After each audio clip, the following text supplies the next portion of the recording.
Toutes les vidéos ayant un symbole similaire à celui en bas à gauche sont uniquement pour nos Patreons. Patreon est un système d'abonnement permettant de me soutenir, donc mettez simplement la vidéo en pause pour découvrir les différents avantages disponibles uniquement pour les Patreons.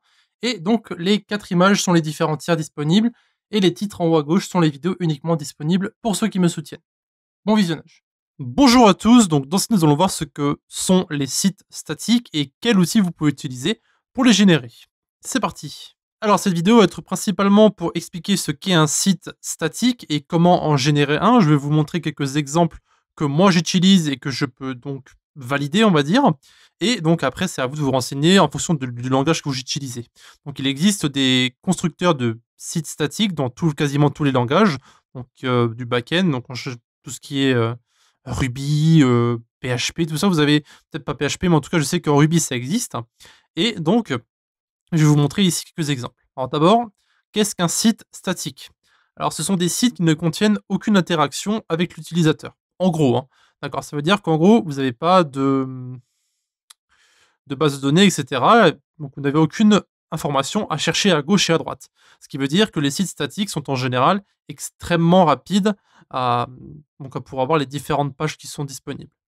Donc par exemple, d'ici peu, je vais commencer à développer un site avec un framework de Vue que je vais utiliser pour faire mon propre blog. Et donc on verra, vous verrez que ça sera plus ou moins assez rapide. Voilà.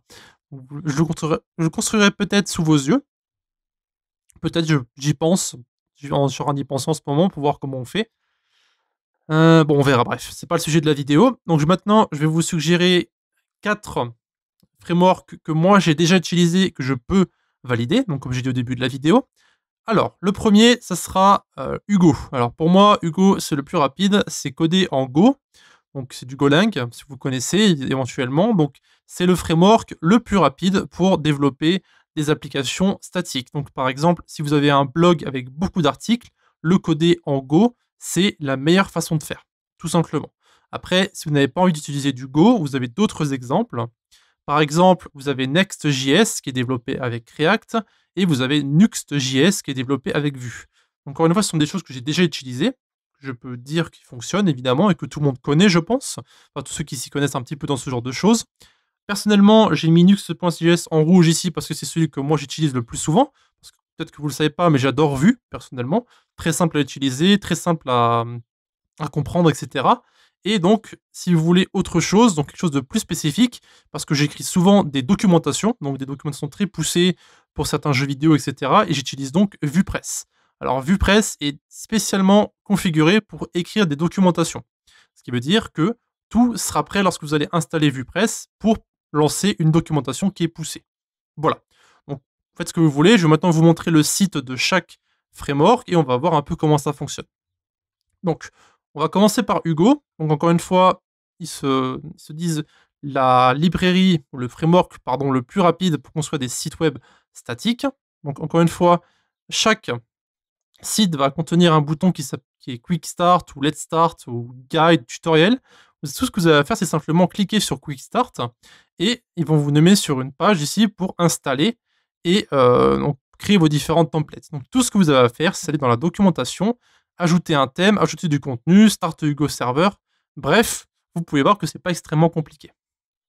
Et vous avez ensuite certains exemples. Par exemple, vous avez un thème ici. Vous avez Showcase qui va montrer certains sites qui utilisent Hugo. Donc, par exemple, vous avez Fireship.io. Voilà, vous avez Hugo, du coup. Vous avez Over, Let's Encrypt, Artwell Insurance, Cocoon & Cozy, Password Support. Bref, vous avez ici beaucoup de différents exemples. Donc, dans thème, vous avez les différents thèmes qui sont disponibles, je suppose, pour Hugo, donc par défaut, que les gens ont fait pour vous. Donc, je pense, ça veut bien se charger. Voilà, donc vous avez Pulp, Spectrum, Code. Donc, ce sont des choses qui sont disponibles pour vous et que vous pourrez, je pense, récupérer gratuitement. Voilà, vous avez le terminal ici. Ça va pas mal, ça, du coup. Un simple rétro thème for Hugo. C'est un thème qui est basé sur le terminal. Bon, c'est pas dégueu. Ils vous disent donc, du coup, comment l'utiliser. Donc, vous devez directement télécharger le thème dans votre terminal pour les différentes configurations ici. Donc, encore une fois, il faut s'y connaître un minimum en Go, je pense, pour pouvoir faire ce genre de choses. Voilà. Ensuite, on va passer à Next.js. Alors, Next.js, c'est quelque chose qui est codé avec React. Du coup, encore une fois, il faut probablement s'y connaître en React. Mais vous avez une documentation qui est disponible à chaque fois. Donc ici, on a appuyé sur Doc. Donc comment l'installer? Hop, vous mettez Next React DOM. Vous avez ici les différents codes qu'il faut mettre à l'intérieur. Ici, ici, ici. Donc tout ce que vous avez à faire, c'est simplement regarder la documentation et créer votre site petit à petit. Et si vous avez un problème, je pense qu'il y aura forcément une solution sur Internet. Ensuite, on va passer à ce que je préfère, donc c'est-à-dire Nuxt.js, donc un framework avec Vue. Donc pour construire certaines applications, donc, qui sont encore une fois statiques. Encore une fois, vous avez un bouton Get Started ici pour pouvoir commencer votre application. Donc c'est une sorte encore une fois de tutoriel. Vous avez même une petite vidéo ici. Donc Create Nuxt App. Donc ça c'est comme une application React, c'est assez marrant d'ailleurs. Et donc vous avez plein de choses à faire ici. Vous pouvez choisir par exemple un framework d'UI, donc pour l'interface utilisateur. Vous avez ici Vuetify par exemple, que j'ai utilisé, Bulma, qui est bien aussi, que j'utilise très souvent. Ces deux-là, ce sont ceux que j'utilise le plus, Vuetify et Bulma. J'ai arrêté d'utiliser Bootstrap depuis longtemps, parce que ça me saoule un petit peu, pour être honnête. Tailwind, c'est quelque chose qui est nouveau, et qui apparemment est pas mal non plus, qui est codé avec Flex, il me semble. Du coup, Tailwind peut être aussi intéressant. Après, les autres, je les connais pas vraiment. Choose your favorite testing framework. Alors ça, évidemment, vous pouvez choisir ce que vous voulez. Ça, ce sont simplement des suggestions, pardon. Axio module, ça c'est pour les requêtes HTTP, donc pour tout ce qui est API, etc. Vous avez un ESLint, un Prettier. Bref, vous avez beaucoup d'options qui sont disponibles ici pour pouvoir créer votre code. Et vous pouvez même commencer à partir de zéro en créant simplement les différents fichiers. Donc en installant Nuxt, en créant les différentes pages.